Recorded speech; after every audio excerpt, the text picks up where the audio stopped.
I'm so excited for this. Hi, if you're new, my name is Alex. I'm 29. I live in Portland, Oregon. Making and keeping lists of my special interest is one of my special interests. So today I'm going to be sharing with you all of the media that I consumed in a 3-month span. I'm a little bit late on this, so this is actually from June, July, August, but better late than never. Everything from books, movies, podcasts, articles, essays, and more. I'm definitely not a cinephile. There's a lot of movies and genres that I have not dipped my toes in. I am just a girl who's addicted to rewatching movies as a way to maintain certainty and control in a chaotic world, trying to refine her music taste. I am on Letterboxd now though, so if you want to follow me on there, I'll leave it in the description below. Let's jump right into it, starting with the movies that I watched in June, July, and August. Now, I have a part 1 of this video. If you haven't seen it, you definitely should. I touch a little bit more on my Notion spreadsheet, or Notion tracker, if you will, but this is it. I just decided to make a little archives button where I obviously put all of the months that I have already done. This time I'm actually going to be using my Letterboxd to share my ratings. Okay, starting off with, I guess, a controversial opinion, because I'm just realizing that it's rated 3.6 on Letterboxd, which I think is kind of high, but I gave Spencer 2 stars. I'm sorry, like, no disrespect to Princess Diana, but I just don't care that much about the royal family or any members of it. So if you're going to make a movie about that, at least make it interesting. And this was just a snooze fest for me. It did not hit. I will say some aspects did, like the costuming was really beautiful, and Kristen Stewart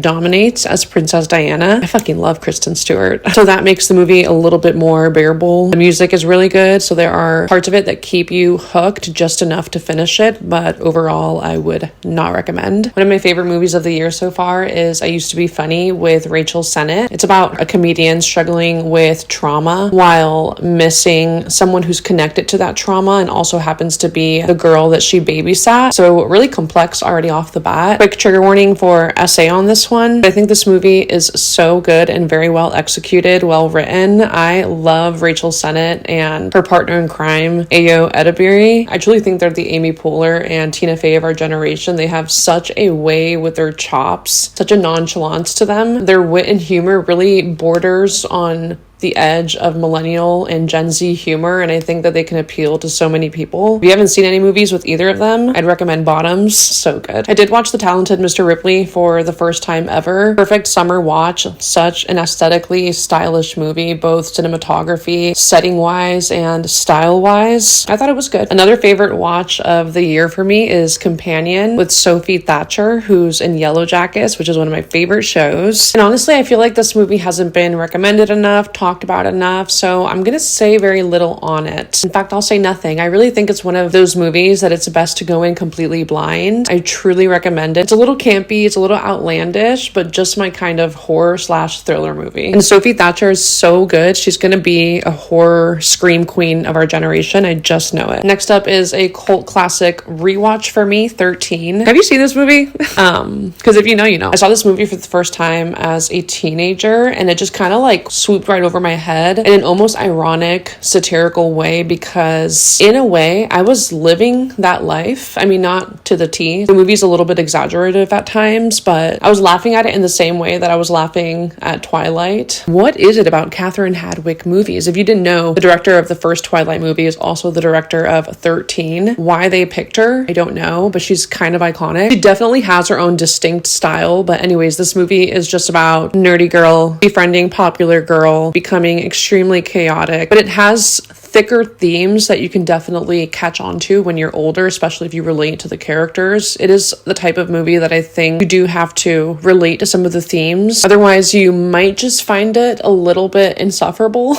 No bra, no pants. No bra, no pants. It's not as hard to watch as it was a few years ago. It's very reminiscent of the movie Kids that was made in the 90s. Kind of uncomfortable to watch at times, but it's definitely multi-layered. And if you have dealt with any similar themes like toxic and unhealthy female friendships, substance abuse, intense parental dynamics, then you'll definitely relate to many aspects of the movie. Next up, we have The Love Witch, which is a movie that was directed in 2016.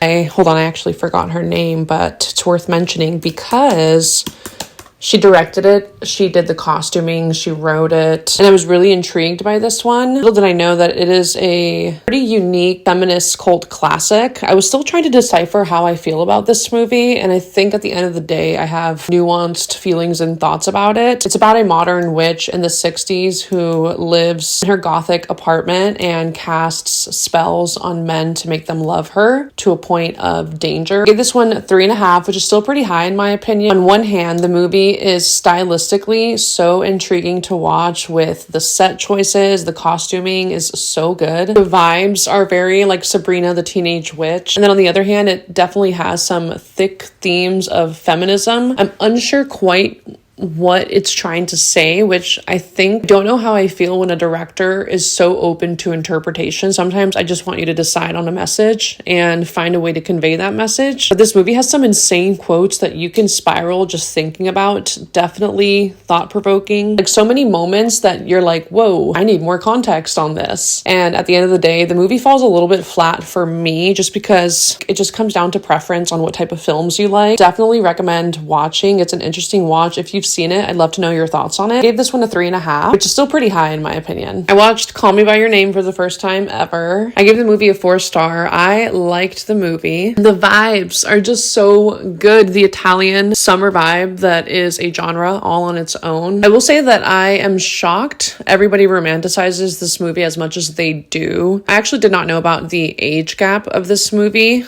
That's what I'm calling it for the sake of this video so that it doesn't get demonetized. But you know, there's another word for this. And I don't find their love to be cute. I wish the movie was a little bit more critical and self-aware of this. But regardless, it's a good movie. Next up is Selena. This is a 5-star watch for me. If this movie has any flaws, I am completely blind to them. I've probably seen this like 5 times since childhood. I absolutely love this movie. And for me to say that, even though Jennifer Lopez is the lead, is kind of crazy. But if there's any role that she killed, it is that one. I watched Anora and I gave this one a 3.5. Let's talk about it for a minute. I wrote a review about it in my notes app. And I think I was too scared to share it on letterboxd, even though I have like 4 followers. I don't want to get banned from any future potential red carpet events. If you haven't watched it, fast forward a few seconds. Okay, so this is what I wrote on it. And yes, I used thesaurus. A cinematic adventure with a nuanced 3-part exploration on wealth disparities and transactional love. The first part, the beginning of their love story and apparently realistic depiction of sex work. I cannot speak to that. The second half is a slapstick, cinematic, goon antic adventure while hunting for Vanya, and the third shifts to the perspective of Igor, who seems to grow a deep respect and fondness towards Ani. Anora is a whole case study on trauma herself and an extreme character study that is bound to stir up extreme reactions. You either hate her or you love her, and I personally loved her. She reminded me of Fiona in Shameless in an entire different timeline. However, for a movie that's in her name, I feel like she was quite underdeveloped and not fleshed out enough. Some backstory or context would have been appreciated, or even a look into her desires and emotions outside of men and sex work. I think especially with a 2-hour runtime, would have made her feel a little bit more well-rounded. Those are my thoughts. They are pretty extensive, so that's all I have to say. I still think it's an entertaining movie. I was super invested in the plot to the point of wanting to finish it. I don't think it needed to be 2 hours long. And this role feels like second nature to Mikey Madison. She just absolutely crushed it. Let's talk about Sinners, which I am very scared to do. And I don't think that's fair, because when a movie just receives so much marketing, so much good praise, I feel like in a way it becomes a little bit untouchable to criticism. So I do want to share both of what I loved and what I didn't love about the movie. I personally think it's a great blockbuster movie. Do I think it's a masterpiece? I loved the cinematography. I did think the genre bending was very creative. They found a way to infuse music as a tribute to the fact that Black culture and Black people have created almost every genre in the United States. I just think I wish I went into it with a clean slate, not thinking that it would be like the sickest vampire movie ever. I thought they were about to go like in with some historical context. And instead, I just wish I thought thought that it was going to be like a very cool, folky 1930s genre blending horror film. I think it's so strong as that, truly. But I just think for me, at least, the storyline lacked a little bit. It just didn't have the components of what I need in my movies for it to be a 5-star watch. But I think that that's subjective. Everybody watches and perceives movies differently. This one's still sitting strong at a 4. I just needed to chat about it a little bit more because like it is so popular and it was marketed as such a canon event that I was expecting to give it like 5 stars easily. And so I think like that shocked me a little bit and I felt the need to explain. But okay, Adventureland. Why did no one tell me how good this movie was? I know that this one's going to be like a slapstick, stupid humor movie. And I just love Jesse Eisenberg. Like I kind of like him more than Michael Cera. Michael Cera is just a little too cringe for me. But Jesse Eisenberg, he does it so well. Like, why did this movie have the perfect amount of humor and sexual tension? It was so funny. Like, so funny. One of my favorite movies is Superbad, and I feel like it's up there with Superbad for sure. Adventureland was a 4.5 for me. I loved it. Under the Tuscan Sun, I rated that one a 4, which might be where you click out of this video. If you loved Sinners and you're like, oh my god, you would rate that movie the same as Sinners, like... valid, but I thought this movie was really great. Relatability really affects how much I like a movie. I thought the themes were really interesting. Like a woman experiences heartbreak and moves to Italy to renovate a little cute Italian home and finds her zest for life again. Is that not amazing? It's truly at its core a movie about decentering romantic love and men and focusing on community and friendship, and the scenery is just absolutely gorgeous. It's never too late to watch an Italian summer movie, by the way. So, and then my last movie / rewatch is Beaches with Bette Midler. I talk about this also in my movies to watch video if you love fashion, and I feel like I give a full recap and review there if you're interested in watching it. This movie is one of my favorites. I watched it with my mom growing up. It's just such a feel-good movie for me. It's a little bit sad, but something about me is that a lot of my favorite feel-good movies do end in tears. Releasing sad emotions can definitely feel good too. Moving on to TV shows, which naturally I have always enjoyed a lot more than movies. I watched Couples Therapy season 4. If you have never seen that show, it is so good and so interesting. Usually like 4 or 5 couples visit this therapist. Really self-explanatory. It's literally just like us observing couples therapy sessions with a therapist and several different couples, but I think as the seasons go on, they add on more interesting couples. In season 4, they had a polyamorous couple, and that was quite interesting to watch. I did watch Yellow Jackets season 3. So good. You could never make me hate any of the seasons of that show. I truly think it is like some of the best TV of the decade. Squid Game season 3. I did not like the ending. So fast forward like 30 seconds if you haven't seen the ending. I'm sorry, but I think that killing off the main character is cheap and lazy at this point. Like, it's been done so much, especially like in the name of making it seem more relatable, especially when the entire fucking show was unrelatable. You don't need to kill off your main character to make it seem like a more...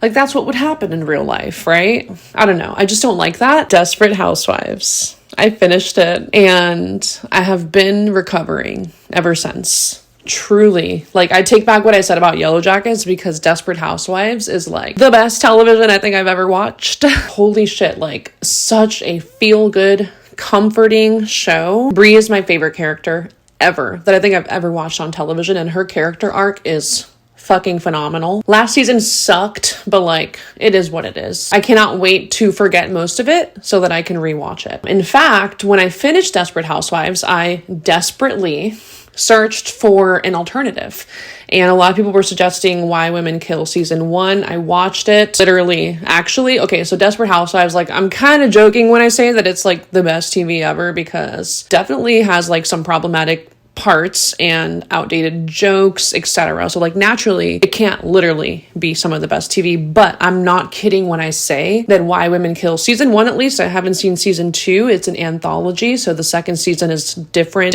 characters, different actors, different storyline. But season 1, you guys, just watch the first episode and you're gonna see that you won't be able to stop. Some of the most addictive television I've ever watched. Incredible writing, incredible story, incredible characters and character arcs, so fleshed out, so good.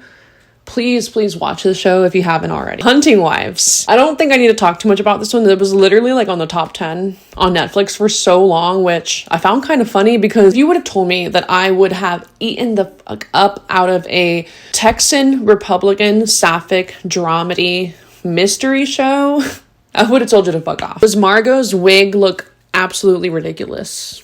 Yes. Weirdly enough, this show came to me down from the heavens like a ray of light after finishing Desperate Housewives, because I was searching for another twisty, sleazy, chaotic women show. And then this one came out and I can't believe it. I honestly kind of hit the marks that I was like searching for. What's the word? It scratched the itch that I was itching. It's definitely like not as fleshed out, and it was missing the components of like the close female friendship that we get in Desperate Housewives. But honestly, just no need to even compare. It's a great show all on its own. It's just so sleazy, so twisty, really campy. It involves stupid rich people. The acting isn't even really that great, but worth the watch. Now, honestly, you're gonna notice this theme, at least in this time of my life, like a few months ago when I was watching stuff, that it was to try and fill the void of Desperate Housewives.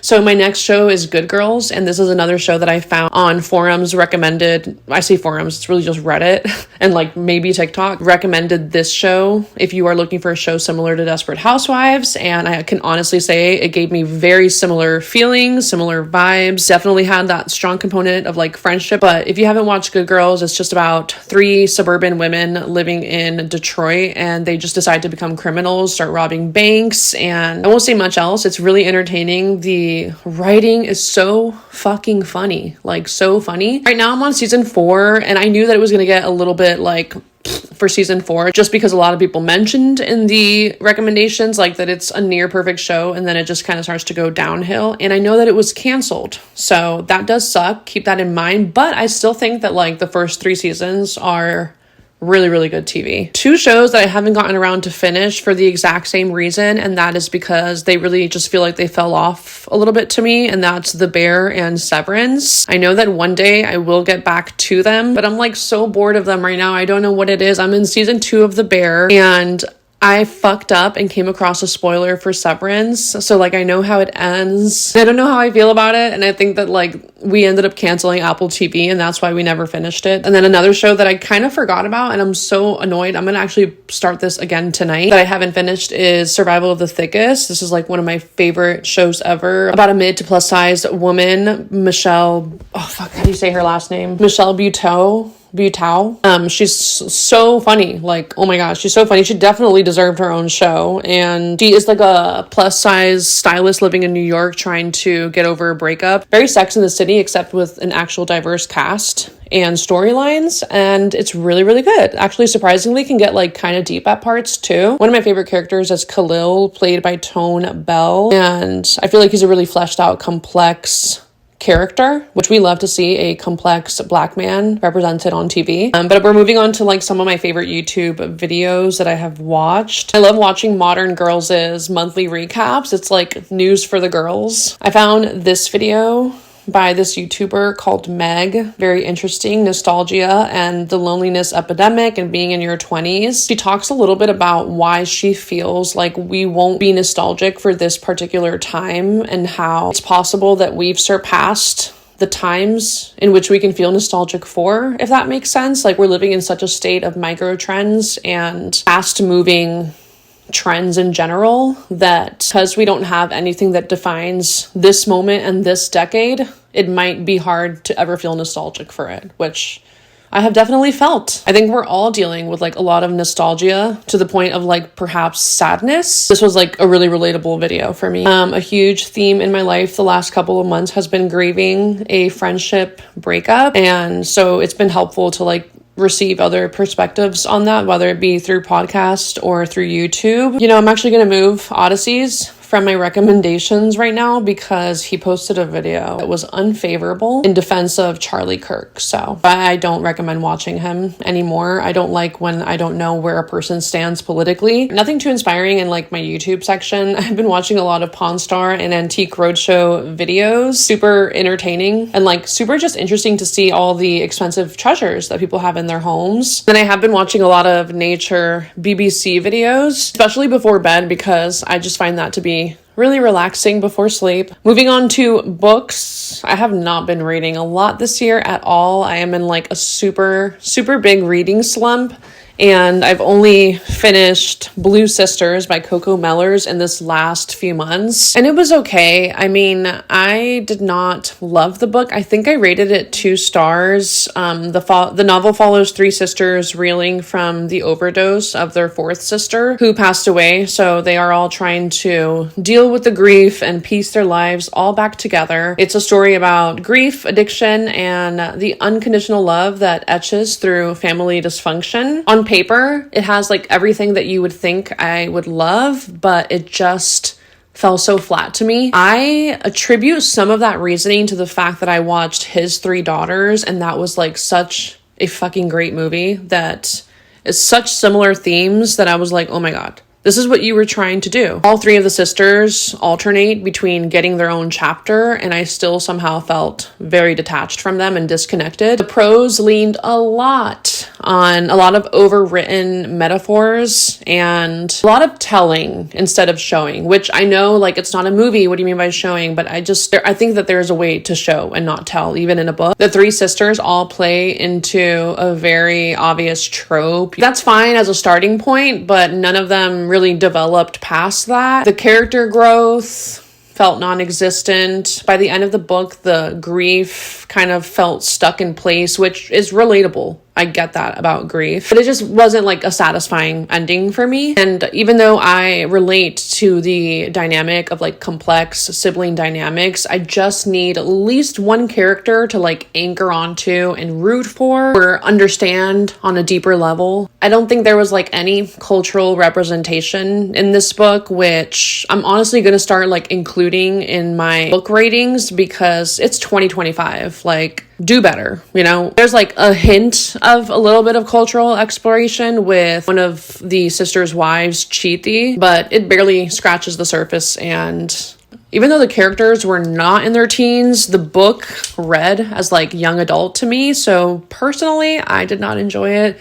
I would not recommend it, but no shade or judgment if you did like it. I can see the appeal, but it just didn't land for me. I had to take a break from Men Who Hate Women. I started reading this book a very long time ago, actually, just like casually listening to it as an audiobook in the car, which is as far as my relationship with audiobooks go.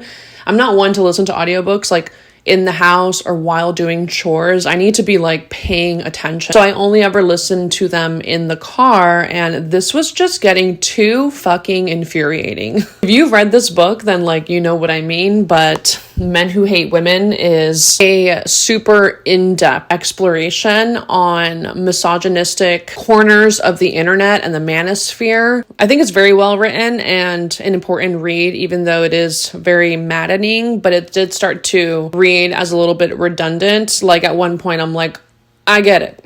I'm a woman. I've seen this. I've lived it. You just kind of like wish that men would read the book, and unfortunately, I don't think that the audience who should be reading this book is reading the book. In a way, it sort of made me feel like, well, I might as well not have to succumb to like all this information right now that felt like some of the chapters were definitely putting me in this like fight or flight mode. It's too much sometimes, man, hearing about it. But I am currently reading Sorrow and Bliss by Meg Mason, I believe her name is, and I'm really enjoying that book. I love her style of writing. It's taken me a super long time to read, but it's not a reflection of my like for the book. She's so witty, and like, why does no one talk about her as an author? It's just about a woman who deals with depression, and so far I'm like, I want to say 3/4 in, so almost done, and it has been some of the most accurate depiction and description of what mental illness can feel like. Her mental condition is unnamed, so it can be super relatable to anyone dealing with mental health struggles. I've been watching so many documentaries recently, but during this time I only watched 4, and they were all just like popular Netflix documentaries or Hulu documentaries that came out. I saw the train wreck episode of the Astro World tragedy. To be honest, I don't remember that much about the documentary or like how it was executed, because I think sometimes with a story like this, you don't really pay attention to that as much as you do to like insane details, which in this case is really just like the lack of accountability from Live Nation and Travis Scott and his managers and his teams, whatever. I cannot believe that he is even still allowed to play large shows. I feel like he should have had that privilege completely taken away from him. I do remember feeling just very sad and disgusted. I watched the One Night in Idaho documentary. This is a story that I have been keeping up with since it happened in 2022, like consistently trying to get as many updates. Understandably, no one affected in the Idaho murders has really spoken out, like the friends of victims, until this documentary. So obviously, it was marketed a lot and was focused a lot on the investigation and the emotional toll on the families, the friends, the survivors. Really good documentary, especially if you know nothing about it. I think this is like the only one you need to watch. Watched the reality of The Biggest Loser Fit for TV documentary. This was like an expose on the controversial practices behind the reality show, The Biggest Loser. But you know, the concept of The Biggest Loser has always been heinous and disgustingly shocking. So I feel like the documentary wasn't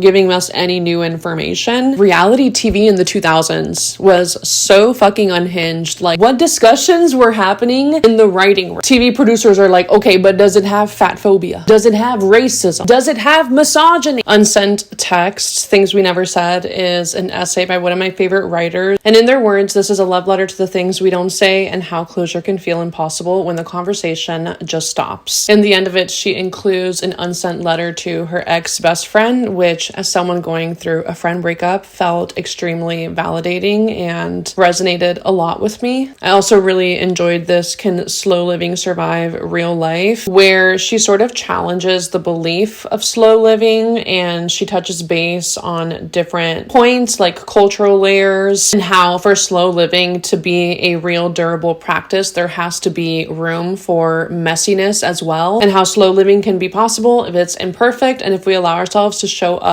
without the expectation of performance or perfection. I also really loved this essay, I Talk to God, but the Sky is Empty, What to Believe When You Believe in Nothing. As an atheist, this is something that is on my mind quite often, especially as someone who does, at my core, want to believe in something, but just doesn't. She talks about how it can feel really isolating, especially when you are surrounded by believers, and what it can look like to rediscover faith in yourself and in humanity. I only read 4 articles in these 3 months. Again, this is a no judgment, no shame zone though, so I'm not going to be sorry about that. But I did read a few articles. Most of them were really AI based. This was a really interesting read titled People Are Losing Loved Ones to AI Fueled Fantasies. Self-styled prophets are claiming that they have awakened chatbots and access the secrets of the universe through ChatGPT. And then another one that Days released on a recent study that researchers at MIT did that found that users of generative AI chatbot have the lowest brain engagement and consistently underperformed at neural, linguistic, and behavioral levels, which is very concerning. And then I did not know that Meta secretly trained its AI on a notorious piracy database. Did you? Some podcast that I have been listening to the last couple of months, I listened to Miley Cyrus's interview with her mom and her sister who have their own podcast, and I just love Miley Cyrus. Like, if you've known me since childhood, you know that I have an extreme deep love for Miley Cyrus. And I just think this is like her best one yet, where she's really herself, because obviously she's talking to her mom and her sister. I've also been enjoying Flowering Philosophies, who I think Her name is Inaya here on YouTube. I just love her perspective on things. I love when people are spiritual but not hokey spiritual, and her and another YouTuber called Hitomi I really like for like that type of content or motivation. I saw that Aubrey Plaza did an interview with Amy Poehler and I nearly died, and then that's how I discovered that Amy Poehler had a podcast. So I have been absolutely obsessed with Good Hang with Amy Poehler. I failed at listening to music again. I mean, not really. Like, I listen to some music, but nothing noteworthy. Nothing that makes me feel proud. I listened to Miley Cyrus's new album, and it's so good, by the way. Like, I'll mention Something Beautiful. Like, that is such a good song. It literally has some soul, some blues, and like some soft psychedelic rock to it. I just don't really listen to music that much unless I'm in the car, and lately when I'm in the car, I've been listening to podcasts or audiobooks. Hard to balance it all. So, but I want to discover music that like makes me feel a love for music again. I haven't done that in a very long time. Maybe you guys can leave a comment suggesting me like some music I need to be put on. Like, I'm like super uncultured when it comes to music that was made after 2021. Prior to that, I used to spend a lot of time commuting and driving, so discovering music felt a lot easier. Now it just feels so oversaturated, and artists released albums and music and songs so fast I cannot keep up. If you enjoy watching these types of videos, please let me know in the comments, because your comments mean a lot to me and they always give me the motivation I need to keep going as a small creator. Don't forget to subscribe and like, and I will see you guys in the next one.